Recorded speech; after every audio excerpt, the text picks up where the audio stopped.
A taxi turns down a narrow Mayfair street, its headlights catching the shuttered windows of a Georgian townhouse. Once, these facades held the ambitions of financiers, diplomats, and the arbiters of empire. Now they are silent, curated emptiness. Security cameras hum where servants once moved, and the gardens, trimmed for appearances, hide the absence of gatherings that shaped fortunes, policy, and social hierarchies. Outside, the city pulses with commerce, tourism, and the restless anonymity of the modern metropolis. Yet behind these wrought iron gates, an entire world has contracted, hollowed, reduced to addresses on paper. What remains is not decay in the vulgar sense, but a quiet eradication of influence. The routines, the rituals, the very air that once defined who could shape London and the empire beyond have vanished. In their place are valuations, auctions, and the occasional headline hinting at scandal or sale. The grandeur persists in outline only. The life that gave it weight has migrated elsewhere, leaving behind a carefully preserved echo.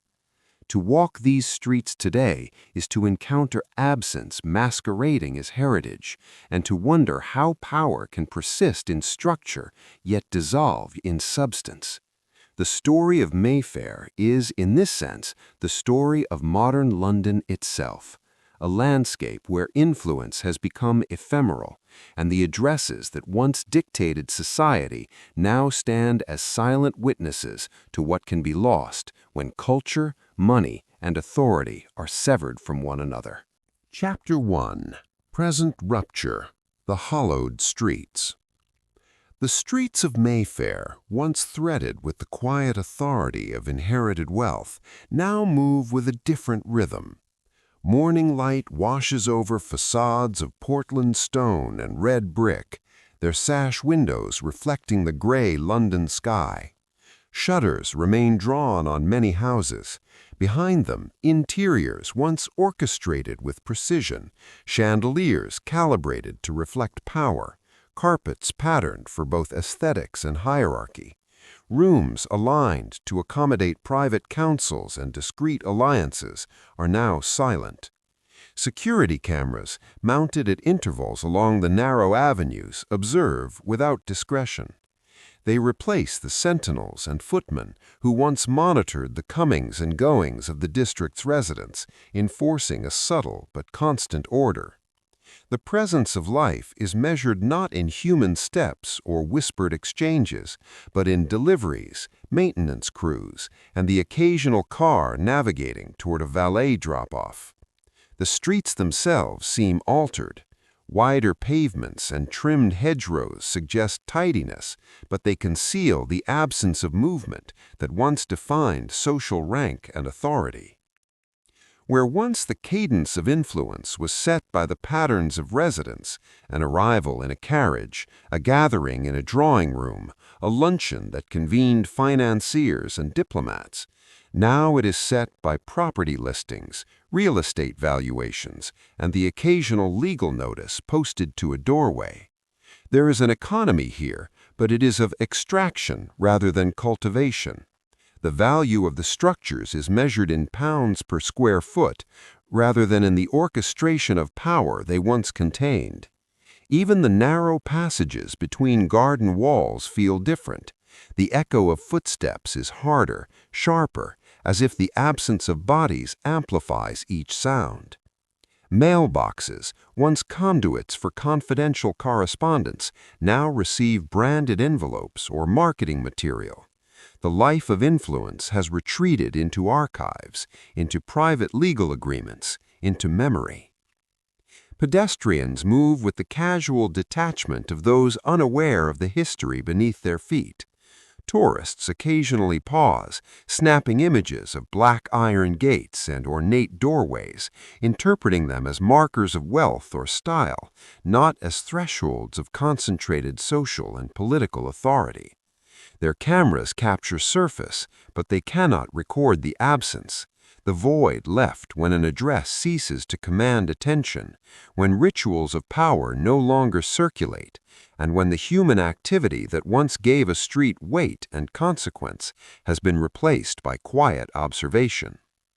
Even the lamps, which at twilight should glow softly, illuminating the streets for evening promenades and private encounters, seem now to shine with a faint impersonal glare, emphasizing emptiness rather than guidance. There is, too, a pattern in the absences themselves. Houses that once formed networks, neighbors whose families intermarried, whose fortunes intersected, whose cultural patronage dictated trends across London, now stand isolated, their influence confined to the ledger books and insurance valuations. Chapter 2. Cultural Gravity. Why Mayfair Mattered. Mayfair's significance was never simply architectural. Its streets and squares, measured in careful proportions, contained a network of influence, codified in stone and sustained by tacit social understanding. Each townhouse, each garden, each discreet entrance served as both a vessel and a signal. Here resided those whose presence alone could convene alliances, broker commerce, or arbitrate cultural standards. The district functioned as a kind of social machinery, calibrated to distribute authority quietly, almost invisibly, across London and, by extension, the empire. It was not the ostentation of a single building, but the coherence of the whole.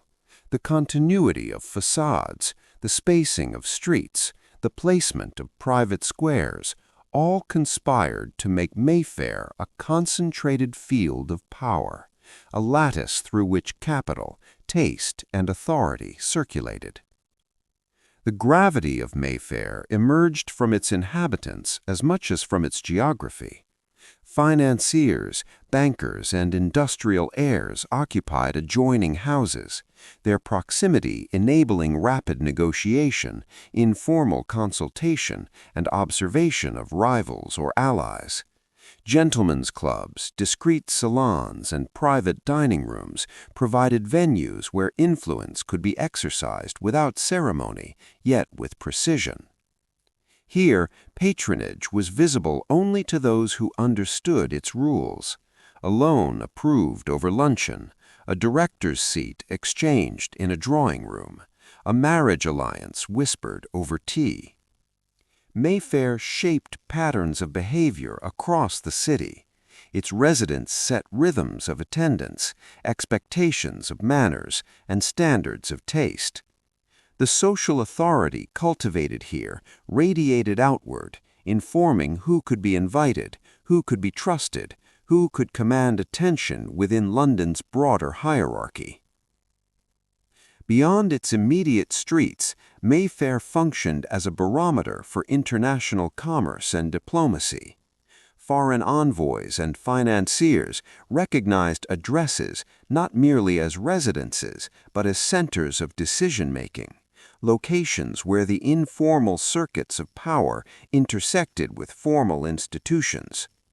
To occupy a Mayfair townhouse was to signal credibility, to align oneself with networks that could determine access to markets, capital, and policy.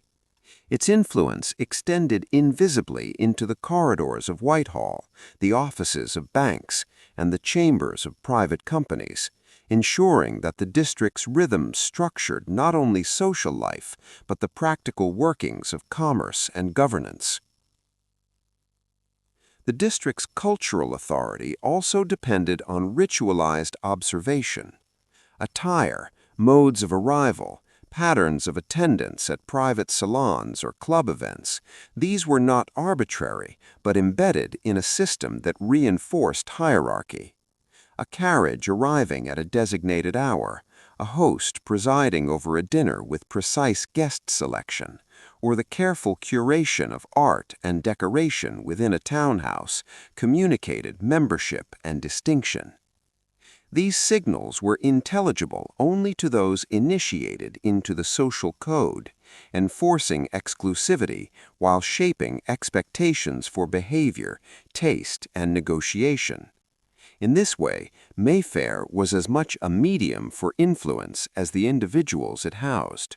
It transformed the abstract qualities of wealth, lineage, and education into tangible authority, expressed through spatial arrangements and social choreography.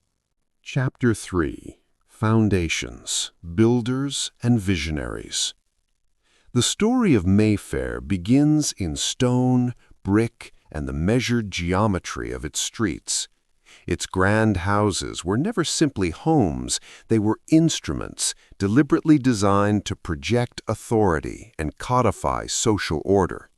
Each plot, each elevation, each carved cornice bore the imprint of an ambition far larger than individual comfort. The district's founders, aristocrats, financiers, and speculative developers, conceived their buildings as enduring statements, marrying architecture with ideology.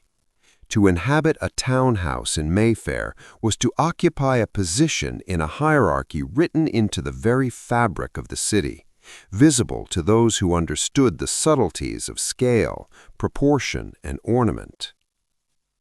The early architects and patrons worked with a precise logic. Squares were laid out with a purpose, providing both communal space and controlled privacy. Garden facades were not merely aesthetic, they structured the experience of arrival, sight lines, and movement. Entrances, staircases, and reception rooms were orchestrated to impress select observers while maintaining intimate control over access. A single townhouse could accommodate a family, staff, visiting dignitaries, and multiple forms of business negotiation, all within walls whose height, room arrangement, and materials conveyed rank. The houses were instruments of influence, extending the power of their occupants beyond the domestic into the social and political realms. Patrons were meticulous in the selection of materials, often insisting on Portland stone, imported marbles, and rare woods. Decorative choices were informed not by whim, but by a code. Columns, pilasters, and pediments signaled taste, learning, and lineage. Interiors were layered with meaning. Libraries lined with leather-bound volumes, drawing rooms arranged for controlled circulation, and salons capable of hosting private councils were all carefully calibrated. In their design, these homes communicated the occupant's capacity to manage wealth, maintain order, and participate in elite networks. Every feature, from the height of a ceiling to the positioning of a fireplace, reinforced status and projected authority. The builders themselves were part of this system. Craftsmen, masons, and artisans operated under instructions that combined technical precision with symbolic intent. The execution of each doorway or cornice mattered as much as the overall plan. Labor was hierarchical. Senior craftsmen oversaw apprentices. The movement of materials was choreographed to ensure both efficiency and discretion. The process of construction mirrored the order the houses were meant to enforce socially. Here, architecture and ideology were inseparable. The labor of construction codified not only taste, but also the social logic of Mayfair itself. Financiers and landowners navigated this process with strategic intent. Commissions were not isolated transactions, but statements of positioning within a network of influence. Who occupied which street, which corner, or which square was a question of both wealth and calculation. The choice of architect, the scale of the house, and even the timing of completion were deliberate, a message to peers, to clients, to potential rivals. These decisions were recorded in legal documents, in contracts with builders, and in city maps, creating a permanent record of spatial hierarchy. The district's foundation was thus both literal and symbolic, a lattice of streets and residences that encoded the rules of engagement for the elite. Chapter 4. Inside the System, Life and Routine. Within Mayfair, the orchestration of life was precise, invisible to those outside its narrow circles. Houses functioned not merely as dwellings, but as operating centers of influence, where the management of people, time, and space reflected the logic of power. Servants moved according to patterns as rigid as the architecture they maintained. Footmen stationed near entrances, housekeepers supervising unseen labor, and valets attuned to the needs of residents before they were voiced. Kitchens, pantries, and service corridors were choreographed for efficiency and discretion.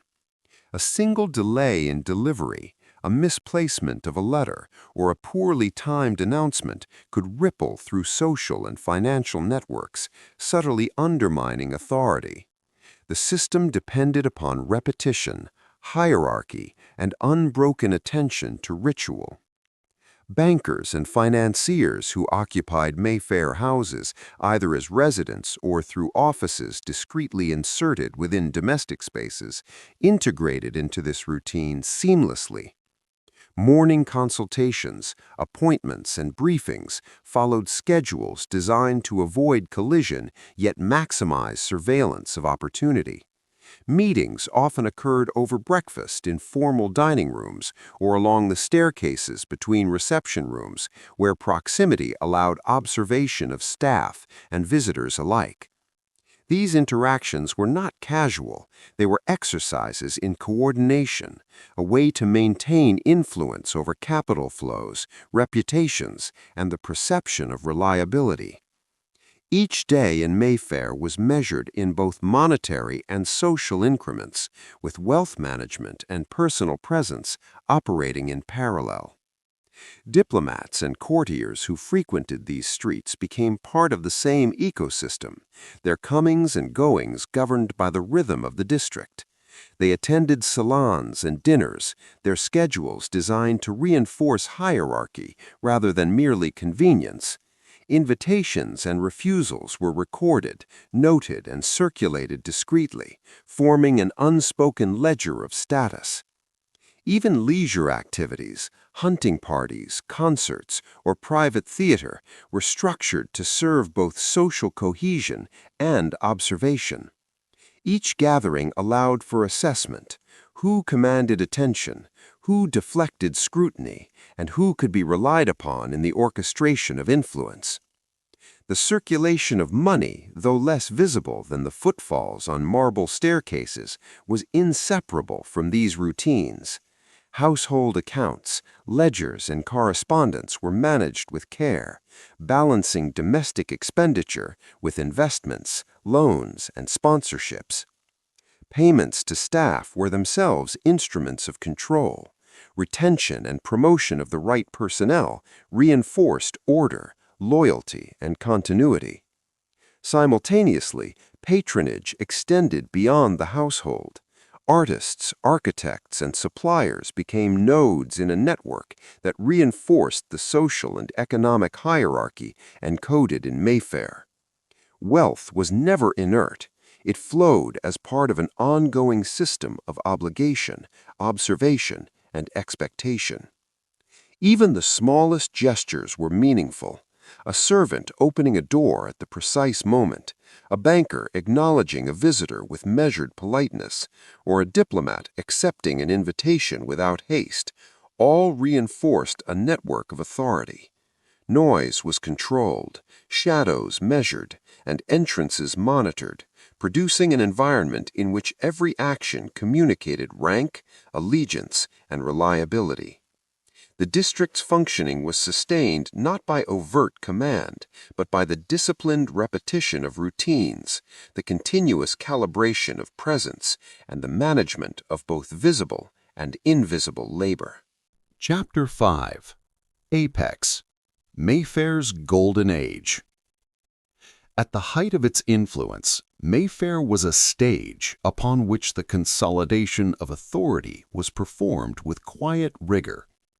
Streets that today appear almost empty were once conduits of movement that synchronized power, wealth, and social order. Townhouses opened not only onto private squares, but onto networks of interdependence, where a single invitation or refusal could reverberate through financial markets, diplomatic channels, and the orchestration of elite society.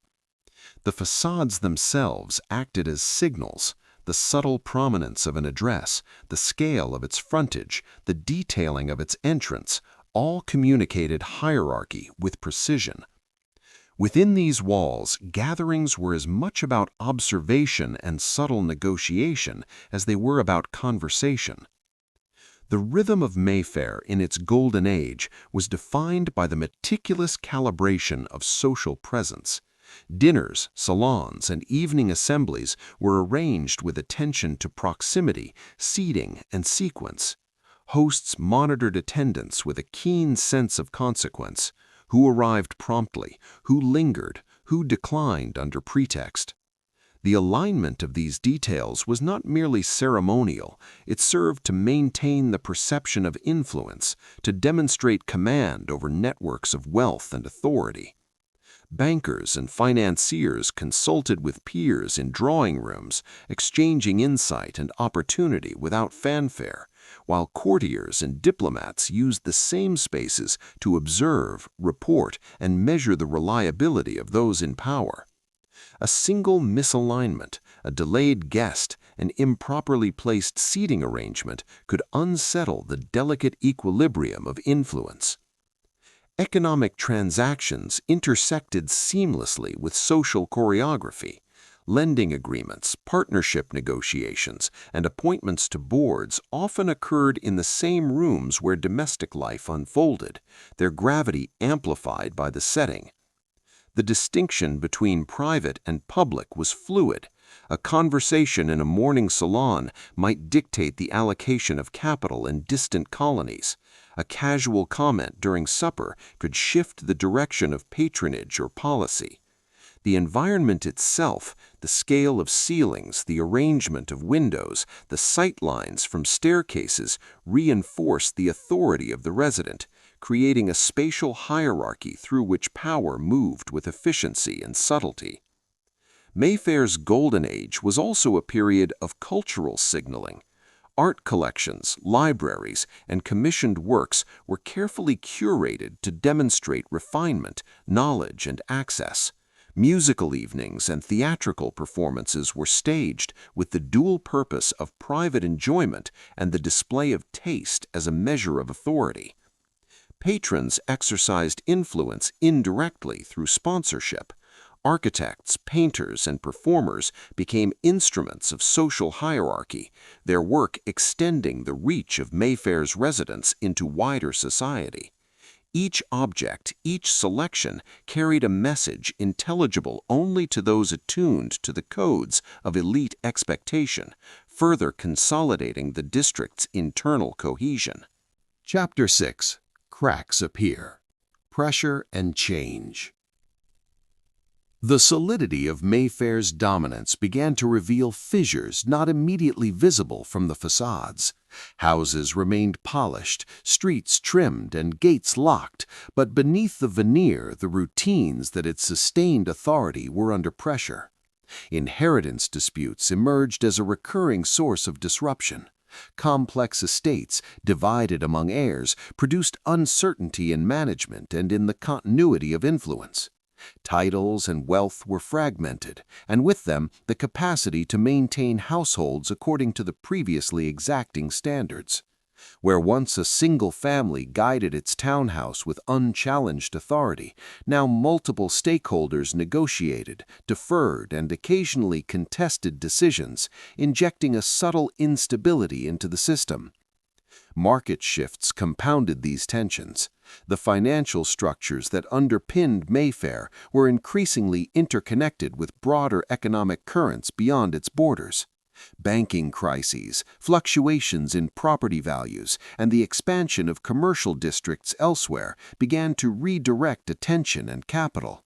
Investors, once drawn to the predictability of Mayfair's networks, began exploring alternatives, subtly eroding the concentration of financial influence.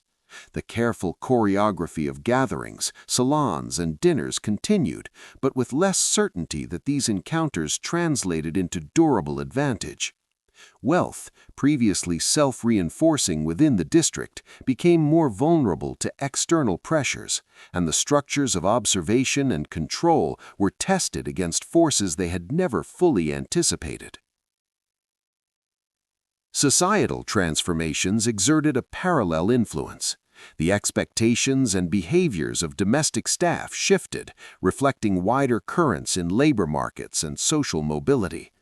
Servants who had once trained for decades within a single household increasingly sought opportunities elsewhere, introducing turnover and discontinuity into established routines. Diplomats, financiers, and aristocrats began to adapt, but even minor deviations in timing, attention, or protocol disrupted patterns that had previously maintained social hierarchies. The reliability of everyday operations, letter delivery, household maintenance, and the management of guest reception no longer could be assumed. A new tension emerged between appearance and function. Houses maintained their outward coherence even as the interior rhythms faltered. This period also saw subtle reallocation of attention among the elite. Social gatherings that had once convened the district's full spectrum of influence began to fragment. Guests were selected with greater caution, sometimes reflecting alliances within a narrower circle rather than the full network. Information, previously circulating through predictable social channels, became uneven. Observation, previously a tool of coordination, now revealed gaps. The perception of authority, which had relied on continuous engagement, faced challenges as networks extended beyond the geographic limits of Mayfair. Even the spatial arrangement of influence began to feel pressure. Squares and adjoining streets, once dense with the presence of families capable of maintaining the rhythm of power, saw properties leased to outsiders or converted into commercial premises. These changes were not dramatic individually, but cumulatively they introduced discontinuities in the flow of authority. Gatekeepers, footmen, valets, and household managers found their roles altered, sometimes diminished as the households themselves adapted to new conditions. The logic of proximity, so central to Mayfair's influence, became less reliable, producing subtle but persistent cracks in the architecture of social and financial cohesion. Chapter 7. Decline, Extraction, and Hollowing. As Mayfair entered its period of decline, the mechanisms that had sustained influence began to operate in reverse. Houses that had once functioned as centers of authority were increasingly valued for their material rather than their social significance. Facades were preserved, sometimes meticulously, but interiors were repurposed, subdivided, or leased to tenants whose presence did not sustain the intricate routines of the district. Where once a townhouse had projected authority through the disciplined choreography of staff, guests, and rituals, it now existed as a commodity, a space to be bought, sold, or rented, its power abstracted into pound sterling per square foot. The living system, the interaction of people, observation, and curated movement, was supplanted by calculation and extraction. Staffing, once a cornerstone of Mayfair's social order, diminished in both number and continuity. Footmen, housekeepers, and valets, whose knowledge and discretion had underwritten influence, were replaced by part-time personnel or administrative contractors. The intimate knowledge that had allowed households to function as operating centers of power, the ability to anticipate arrivals, manage timing, and maintain invisible control over communication, was lost. Kitchens, pantries, and service corridors, previously orchestrated with precision, fell into a functional minimalism that prioritized efficiency over ceremony. Where hierarchy had once been reinforced through trained observation, now only the bare necessities of maintenance remained. Financial operations, too, underwent transformation. Private banking relationships and investment coordination, once managed in-house or through familiar intermediaries, migrated to external offices or digital platforms. The embedded networks that had permitted immediate negotiation, subtle monitoring, and influence over distant markets were fragmented. Transactions became impersonal, abstracted, and divorced from the spatial and social intelligence that had characterized Mayfair's apex. Wealth persisted, but the capacity to exercise it within the rhythms of the district, through observation, subtle signaling, or orchestrated gatherings, diminished. The very culture of the district was hollowed. Salons that had once convened financiers, diplomats, and patrons were shuttered or converted to commercial premises. Music, art, and performance, once instruments of social calibration and status, were reduced to display, stripped of their function as vehicles for influence. Libraries, previously curated to communicate learning and discernment, were sold, dispersed, or confined to storage. In their place remained appearances, polished floors, symmetrical facades, and ornamental detail, which suggested continuity while concealing absence.